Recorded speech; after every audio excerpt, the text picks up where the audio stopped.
I want to hit you with three really big stories that people on my side were talking about. Yes, my side, because there are sides in this country now if you're not paying attention. It's the side of good versus evil, the side of truth versus lies. And I'm going to talk about one that was a huge story, and we've been saying in this, and they've called us basically conspiracy theorists. They've actually called us conspiracy theorists for all three of the stories that I'm not going to tell you. The media won't report, and they're trying to keep it down low, but these stories are coming out.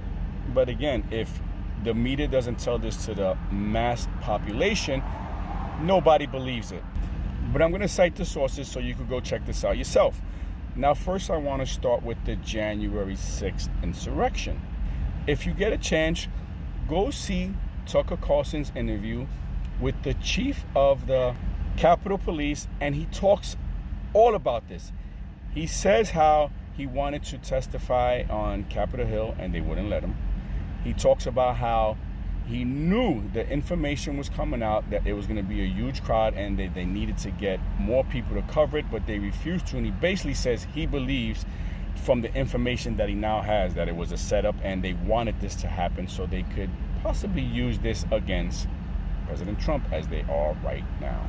Now, this is coming from an inside man, about as inside as you can get. So I refer you to go watch that interview. It's fascinating to hear what he has to say.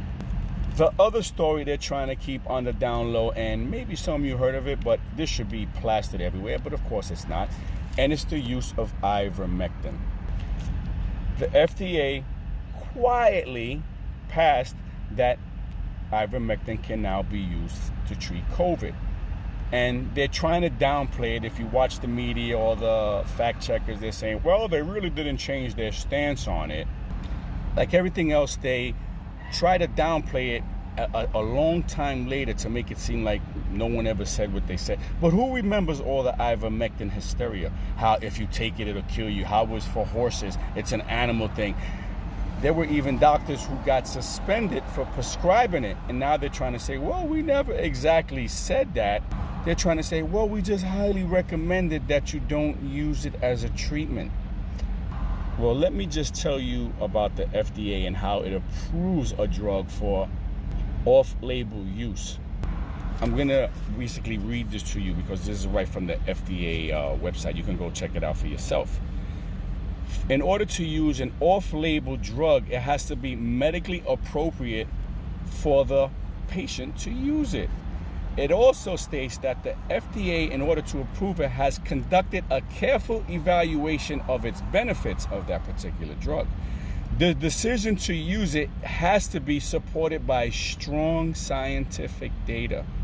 But I tell you, go into a fact check and look what they say. They're trying to downplay it. They're actually trying to say, well, they didn't really change their position. But again, if you talked about this, you are a conspiracy theorist. And once again, we were right and you were wrong. So those of you who are attacking us, saying we don't know what we're talking about, so there you go. Two big stories that we talked about that now apparently are coming true. And now the third one. The third one is a doozy. They're not talking about this at all. They're trying to keep it as quiet as possible. And this one has been going on for years. And that one is that President Obama is gay. Now, if you said that, you were way out in conspiracy theorists back when people were saying it. And the crazy thing is the government knew it. Why do I say they knew it? Because an ex-girlfriend of Obama's did an interview with Tablet magazine and says she has a copy of the letter. And there is another copy, the original copy, but it's redacted and it's in Emory University. Why would they redact that for? Does anyone even care if he's gay? I don't know. It's just interesting to say they wouldn't want this to come out. Why is that? If the dude is dreaming about licking other man's nutsacks, that's up to him. That has nothing to do with him being the president.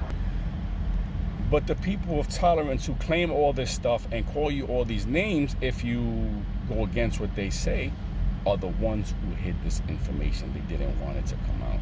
So, who are the true homophobes? Who are the true people that are scared to tell the truth?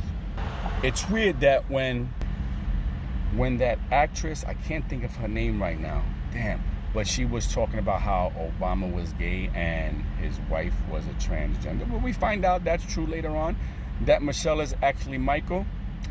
It's weird because when she did come out and say that, she died shortly thereafter. Anyway, just to prove that my side is on top of all these lies and that they just call us conspiracy theorists because we get it right. See, what used to happen in the old days is the media, the government would say something. There was no one there that could fact check them, or if you did fact check them, you never got any airtime.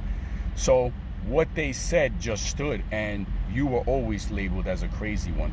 But now we can fact check them in real time, and we can find out the truth, and then we can spread the information like we are now.